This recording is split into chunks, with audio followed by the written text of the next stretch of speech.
that I was having is this summer I also teach a 9th grade health class. It's an accelerated health class for kids that want high school credit, but their schedule's really full at the high school, and so they're hoping to alleviate the class during the summer. So being that my brain was stuffed, I decided, since I'm preparing that unit, I'll present it here. Another thing was I fell in love with black. I'd never seen it before. I thought, wow, that's what I want to do. But then I thought, the argument might be that it can't go up to 9th grade, perhaps. Being that I hadn't experienced it, I wanted to prove that wrong by doing it for a group of 9th graders. So I have 10 9th grade students, and the topic is environmental health. I'm going to walk you through the lesson, exactly what I did with them. At the same time, you'll be seeing slides that the student probably wouldn't see. You're going to see kind of teacher stuff, what I do, and then you're going to see some student slides that the students would also see. So starting with a pre-assessment. In front of you is a white piece of paper, and you're with a partner. Did you guys get a white piece of paper back there? Yep. Okay. Fold it in half. We call this graffiti. Now by this time, my students have done this, so they kind of know what to expect. But you and your partner should each have a different colored marker. You each have one side of that paper, all right? In the beginning, we don't put our name on our side, but eventually you do, right? You're going to put environmental health anywhere on your side. So you're each writing environmental health somewhere on your side. And then I'm going to tell you, I want you to write anything and everything that comes to mind regarding environmental health. Anything that comes to mind. There's no wrong answer. And I'm going to set a timer. So let's see if I can get this to, just push that, to switch over to my little handy dandy timer. It's an app. You guys have seen it, a little sand timer. So I will tell you to start and then I'll go. And I normally put it up so the kids can see it. Ready? Begin. Okay, stop. All right. 30 seconds. Now as a teacher, as you're doing that, I'm walking around and doing some informal assessments. Are you looking at each other's pages? Which is totally fine with me, right? It's a pre-assessment, but that lets me know how much you're leaning on other people maybe, right, for some input. Then what I do is I collect these and I tear them in half. You put your name on them. I would collect them and tear them in half, okay? At the end, on the back, I'll have you do a post-assessment. And we're gonna keep these because I'm gonna have you do that. All right, next slide. Environmental health, I did a SWABAT. Student will be able to. This was for me so that I can keep focused on what I wanted them to do. When that slide pulls up, the student will be able to define and explain what environmental health is. The student will be able to explain how they affect environmental health, what they can do to protect it. The student will be able to research an applicable environmental health issue and write down an argument response to it. The student will be able to verbally discuss based on research an applicable environmental health issue with their peers. Student will be able to define and explain the following vocabulary terms related to environmental health. And then here's the Common Core. Okay, then we go with the word biodegradable. And there's a reason why. You're going to find out in a moment. Capable of being broken down by microorganisms. This is my attention here. As you can see, I have made a mess. So your job is to get out of your seats, come clean up my mess. The way you're going to do that is you're going to organize this garbage by how many years you think it takes it to biodegrade in a landfill. So come on forward. You can talk, pick up more than one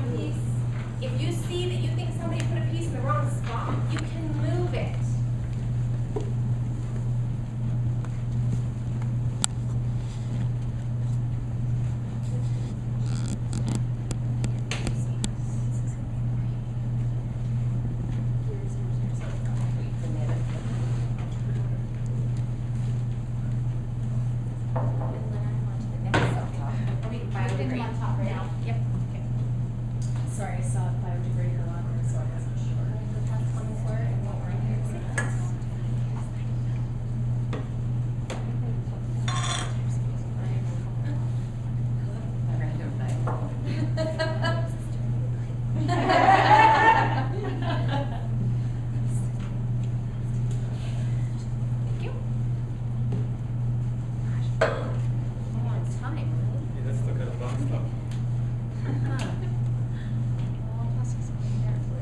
there like a This is very natural. So you use pinch vibrates.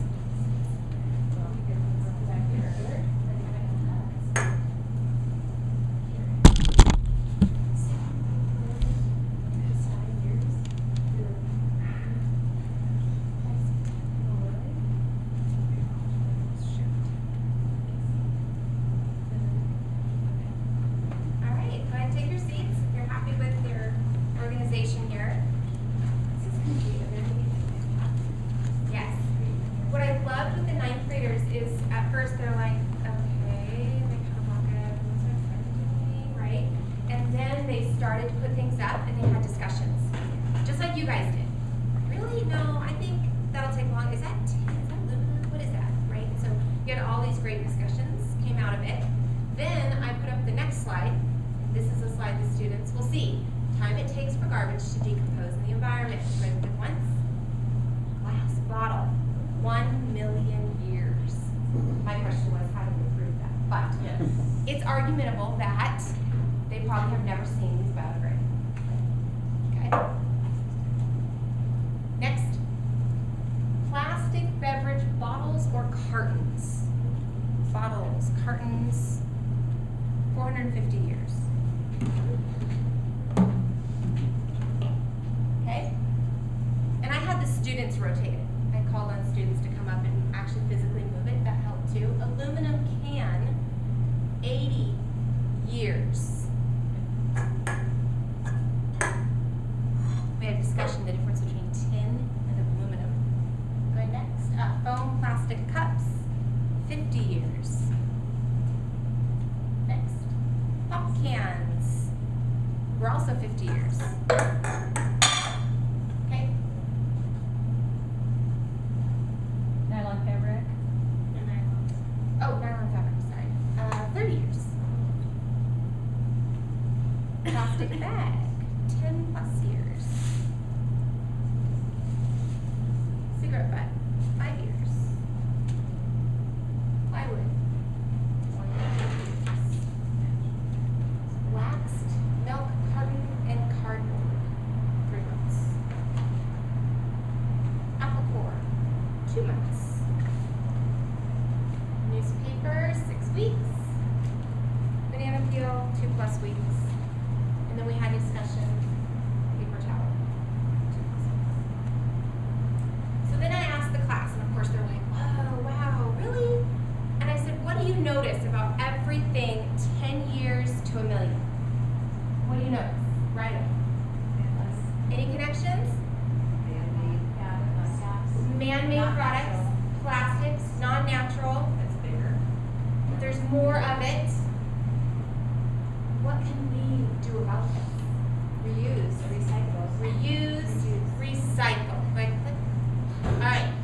Garbage is everywhere. So I bring up some points.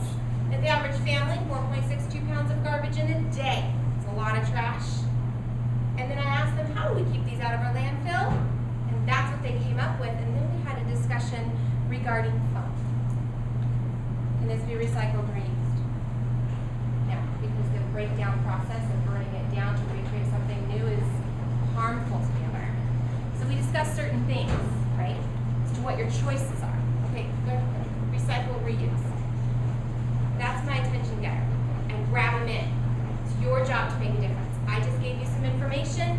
You're going to change your world. End of the story, right? So there are 4 topics I'm teaching these guys. Community resources, air quality, community health, civic responsibility, and protecting land and water. Today I'm going through the first one. And I wanted to bring in what I saw Nicole do. She did some signs to help kids remember things. For me, I want these 9th graders to walk away knowing they're going to leave the door and do something different than they did before they entered. So I came up with my community, which is actual ASL sign, my responsibility. Okay? My community, we do that with me, my responsibility. So my, and 3 houses, community, my responsibility. So every so often I'm going to put that in, and if I say my responsibility, you say my community, right? We're going to go back and forth, just like Nicole did, right? Because she swapped it back. that we're going to go over right now so we can turn that off, because that's not what you get to see. We get with you guys here. So I wanted, these kids are in an accelerated class, all right? So I wanted them to learn something quickly. I want it to stick, right? Because they're going fast, they have to take notes, so they have to show what they learned, and they have to put it in a big portfolio at the end of 2 weeks. So I couldn't do the sit around and not take the notes. They were close in proximity. They were about this far away from me with their notepads. And I decided to do what Nicole did, but more in a story. I want to draw them in. So I said, we're all part of a community, right, 9th graders? We can't argue against that. Therefore, in a community, there are people you interact with, right? Okay. So some of those people are, and I asked them, please don't tease me about my art. And they were very nice because they didn't tease me at all. They're like, oh, actually, you're pretty good. We know what that is. And I said, you just want an A, I know. You're just being nice. Okay, so you can see far away. Who did I draw here? What do you think they are? What kind of people? Married. Parents, right? People in your community, parents. Be nice to me, parents. All right. This person, hopefully you guys can see because I'm left-handed. That makes this very tricky.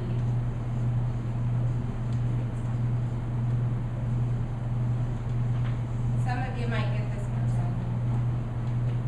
Maybe not. Not very good. There we go. Preacher or pastor. Okay.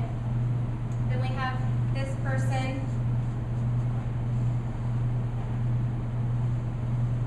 Okay, well, I'll get this one. What is it? Teacher. There you go. I put a bun in her hair. Teacher. Okay, and then there's other people in our lives. They all look different, say different things, behave differently, but we decide to have them, their decision, their choice, who we surround ourselves with. And who do you think these people are? Peers, or what are they going to say? Friends. Friends. All of these people put together are called your social network. Say it with me. Social network. These are, and this is what the 9th graders had to write down, people with whom you interact and look to for friendship, information, and social support. While you're doing that, the next thing we are recognizing is that within our social network, and sometimes outside of it, there are organizations we choose to be part of. Sometimes we go once or twice a week.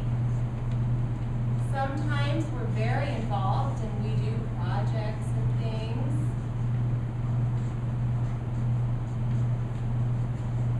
Anybody tell me what this is? Sure. Some people are involved in that. What's this? Great. Thank you. All right. So we call these groups community service organizations. Say it with me.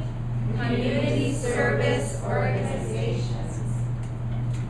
Official group who act together for a common purpose. So you have your immediate social network, people that you're close to. Then you belong to a community, which means you get involved, you get plugged in, and now you're part of a community service organization. Having said that, looking for my number 3, trying to get 3 right. Okay. Having said that, there are times when you need to reach outside of those contacts and figure out how to solve a problem or an issue, or you need information or advice from other avenues. So some of us go to this handy dandy thingamabobber here.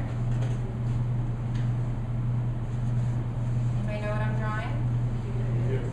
Excellent. Computer.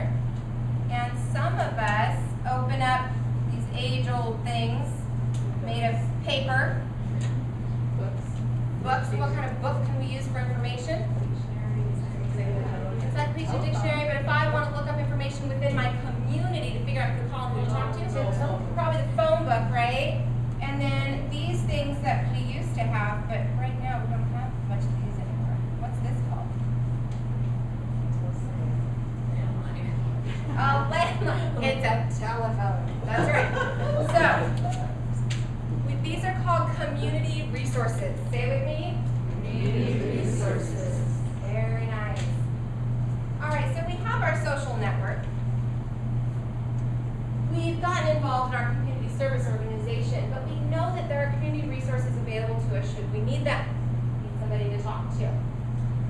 All right.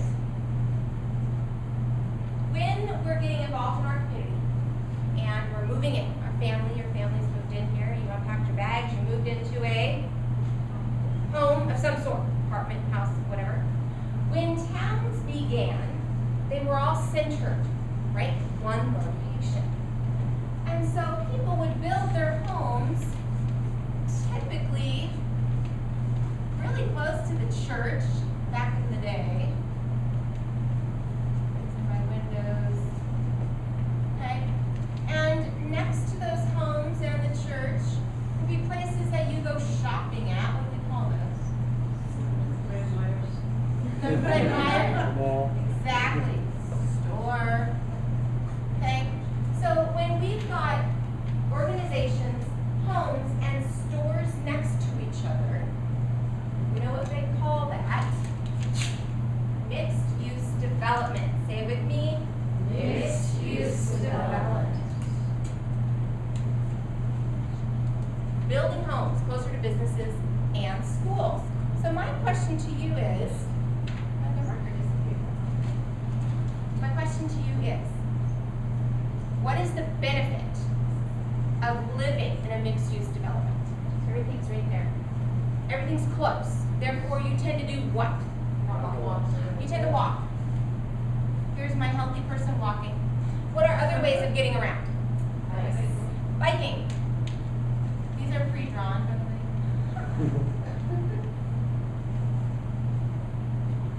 All right, you can bike. What are the health benefits to that? You're getting exercise, right? Exercise. Is that a healthier lifestyle? Yeah. It can be. What would be the negative effects of living so close to a town? You could spend more money, yeah. You might spend more money. Noise. Can you think of anything else? Could be noisy. Noisy. Crowded. Your mom doesn't take you to Seattle. Crowded. Exactly. Crowded, cars, congestion, pollution. Do you see where I'm getting the students to go? Okay. So a lot of people got tired of that, got too crowded, and they decided to move. And they decided to build their homes out in areas away from all the noise.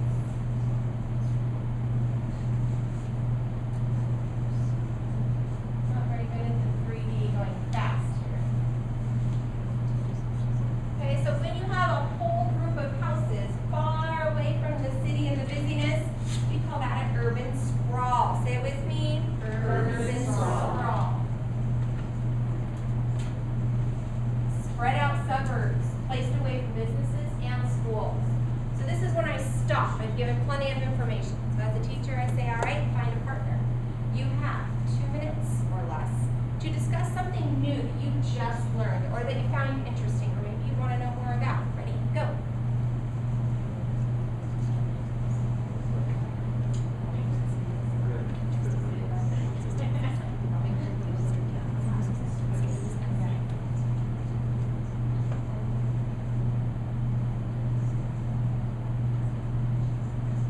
Okay, so whoop, accelerated. I let them go with that for a couple of minutes, and I'm walking around listening, hearing what were some of the new things, and I'm also listening if there's some information they got incorrect. Maybe they're sharing some things that they sound confused about. So we moved out to the suburbs. We're now part of the urban sprawl. What do we need to do to get back into the city to go shopping? We have to drive. Oh my goodness. So now we're in these cars.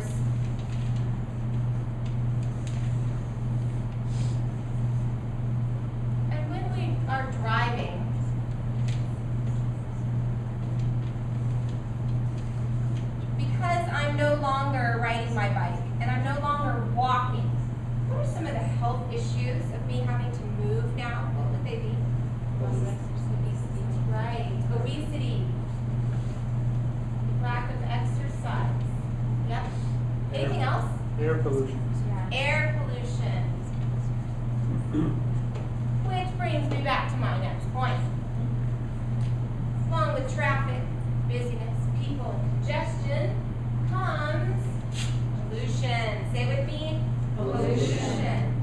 Pollution is presence or release of substances into the environment. So after we've recognized that there's pollution, some other things started to happen. There's congestion, there's people, there's traffic. Another type of pollution began to come into play. This pollution we call hazardous waste. Say it with me. Hazardous waste. Hazardous waste. If you've noticed along the sidewalks, there are these little grates. Yes? Have you seen those? And it'll say no dumping. And there's typically a picture of a what? Fish. Alright? What happens with all this crowded congestion come people and building and things like paint and oil. Lots of those things occur and they run off into our no dumping zones. Also with more people, we end up with garbage. So here's a garbage can. Knocked over. Unloaded. Okay, so you get the idea. Urban or hazardous waste. Waste that is flammable, corrosive, explosive, or toxic. Can you give me some examples of hazardous waste? Say that again. Gasoline. Anything else? Baby diapers? Is that what you said? Yeah? That'll work. There's an agent in there, right, that keeps it keeps it from leaking. That could be hazardous. Anything else? Plastic bottles, all kinds of things that are created in our factories right now. Yeah, factory runoff. Okay? So we have hazardous waste. And we are going to remember cell phones, computers, right? We don't want to throw those things away. So we're going to remember that this is my, do it with me, community, my responsibility. That's right. We have to think to ourselves, if it's hazardous, we need to figure out what to do with it. We shouldn't be dumping it or taking it to the dump. What can we do to figure out how to get rid of it? Who do we contact? Hazardous waste, isn't there a hazardous waste facility? That's right. And then how do I find that number? Or your phone. Because I'm going to use my community resources. You guys are just falling. You're putty in my hands. Okay. Somebody, my incredibly accelerated student over here, mentioned that gasoline is a hazardous waste, which brings me to my next point. You're driving from your beautiful urban sprawl over here, and you discover that you need something to keep your car going. I'm running out of paper. And we were just told that this something is called gasoline. That's right. Gasoline is one of those products that comes from the line of fossil fuels. Say with me. Fossil fuels. Fossil fuels are burning of energy-rich substances. Example, coal, oil, and natural gas. These things are harmful to the environment, but right now a necessity to our living. We have to be careful how we burn these, how we use these, and certainly how we remove them from our environment. While we're using and burning the fossil fuel, because we know when it goes into our car and we drive, we are burning it, right? As that fossil fuel burns, it goes up into the air. This air turns a brown color when the sun hits it. This is called smog. Say it with me. Smog. Excellent. board. Throwing out the answers. Okay. Brown haze that forms when pollutants react in the presence of sunlight. With all this smog, you may say, this is dangerous. It is. And there's something out there that people believe is being broken down, and there's a lot of arguments as to whether it's true or not. But there is this invisible line out there in our environment, okay, that smog rises up, and this invisible area here keeps the sun out and the smog in. You know what that's called? The ozone layer. That's right. Y'all have done this before. Got really smart students. Absorbs most of the ultraviolet light, protecting us from the sun. Okay? So some people believe, and it could be true, and they're still trying to prove it, that when smog goes up and hits the ozone layer, it wears on it. And our ozone layer, they believe, is thinning, which then is protecting us from the sun less and less, which is why they're considering global warming could be happening. The sun is penetrating the earth at a much stronger penetration level than it used to. Okay? So, now that we have started out living over here, and we have moved from our mixed-use development to our urban sprawl, all of that traffic has created pollution. We have smog in the air that's touching our ozone layer. We now need to look from our outside in. How are we building our homes? Everybody has to live in them, right? Of some sort. Either it's an apartment building or a home. Okay? Anybody heard of the Chicago fire? I had 9th graders that had heard of it before. They had a very brief reference. They knew it was terrible. There's songs based on how Chicago burned down. But when we began building large communities and our cities got bigger, the buildings went higher. Okay? And they had huge factory fires. People were dying. And the Chicago fire nearly wiped out all of Chicago. They began to get smart in building materials that they used, and they found this amazing revolutionary substance called asbestos. Say it with me. Asbestos. Back in the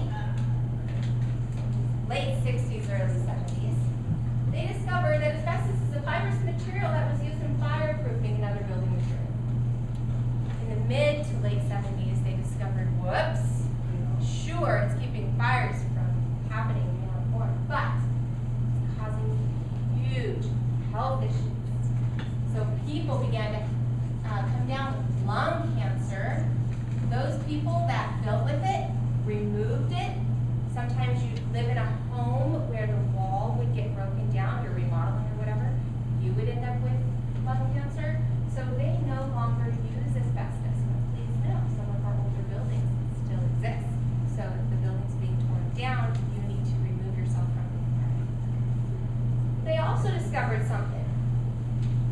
When we began to put foundations, beginning of time, houses were laid on top of the ground, right? As time went on, they discovered that wasn't really safe, and they wanted to create a foundation for it, dig into the ground. Upon doing that, before they realized that there was a chemical reaction in the ground between the ground itself and the rock or cement that men used and women used to create the foundation. What would happen without the ventilation, this chemical reaction occurred called radon. Say it with me. Radon. Anybody heard of this?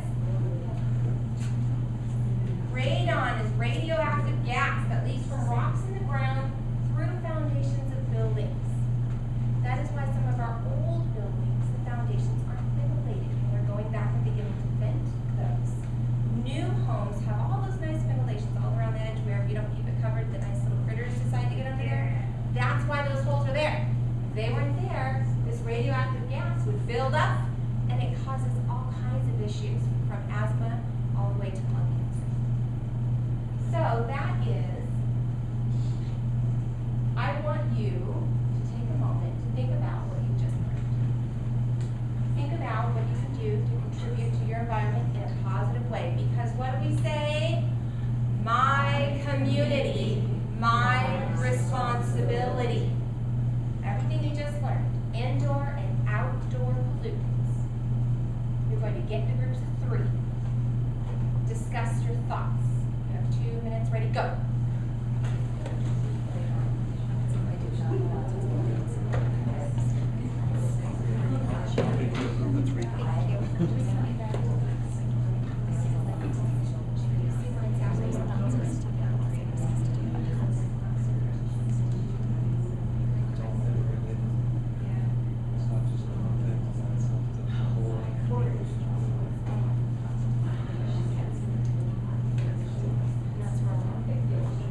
Okay, and stop. So after doing that, we're chatting, the whole deal is, what can you do? What can you do about these things, right? And we start sharing out. Because it's my community, my responsibility, you need to come up with a solution. When you walk out this door, how are you going to behave differently? The 9th graders really got into it. I'm not going to build with radon. Okay, so I had to come back to that. That was a comment. Well, let me clear that up, okay? Thank you for saying that. I'll tell you how you keep that happening. Make sure that your foundation is well ventilated. Radon is a radioactive gas. It happens on its own. There's nothing we can do about it. Oh, so that gave me a moment to clear up misunderstandings, and that's going to happen because I just gave a ton of information. And there's a few more things they need to learn regarding air quality and land and water. But then I have the speaker coming in, and that's where we're going to start discussing our opinion about Pacific Clean. Do they agree with them bringing garbage here into their town? So it's making it really weird, really real how they can make a difference. So the end project is a paper, an argument. So like I said, it's accelerated. It's all new to me to go this fast with 9th graders.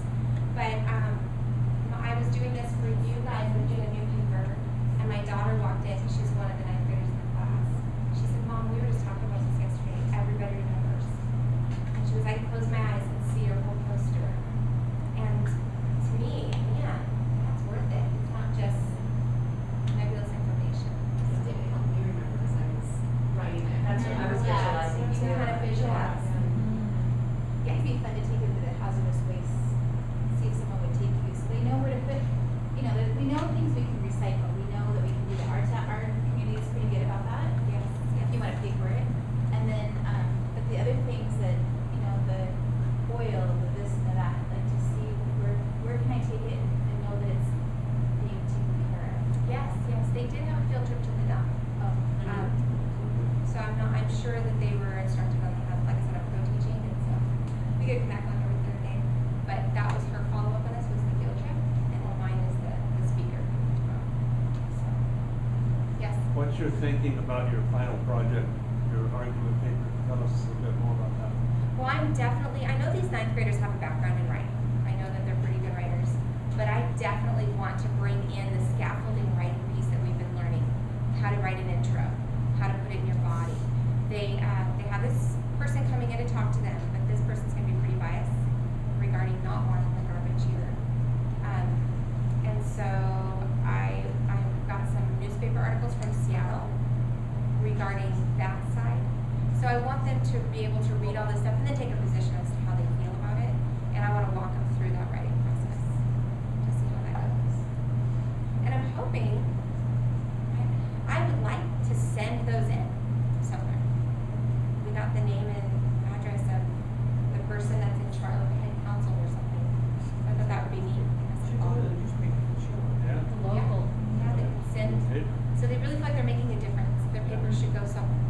And it gives the kids a sense of a real audience. Yes. And have them send that to my middle students. All right.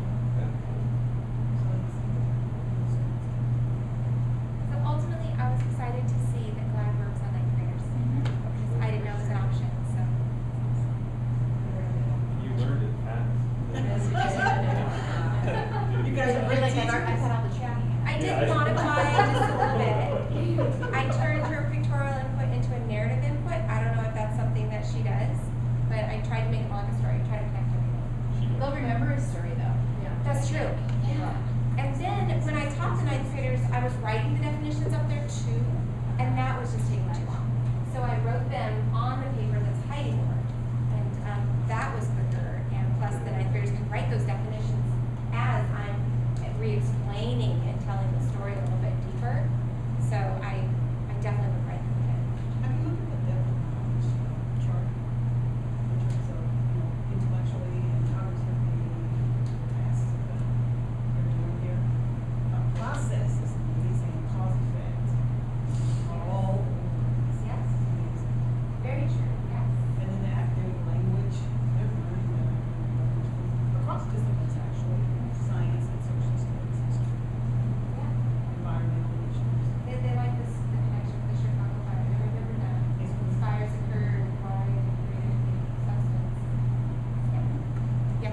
think the way you presented it and told it as a story like that, it shows that it's really helpful to see the connections. All this stuff is interrelated. You can't Yeah. just take one piece of it, the puzzle, and think you can solve it. Right. So that was Very neat. true. And one of the things that, one high school is trying to do is to make connections, interdisciplinary units of study. And I'm looking at this, you can start with this, and you certainly get your science. You Yeah. certainly get your social studies, economics, environmental issues, international politics.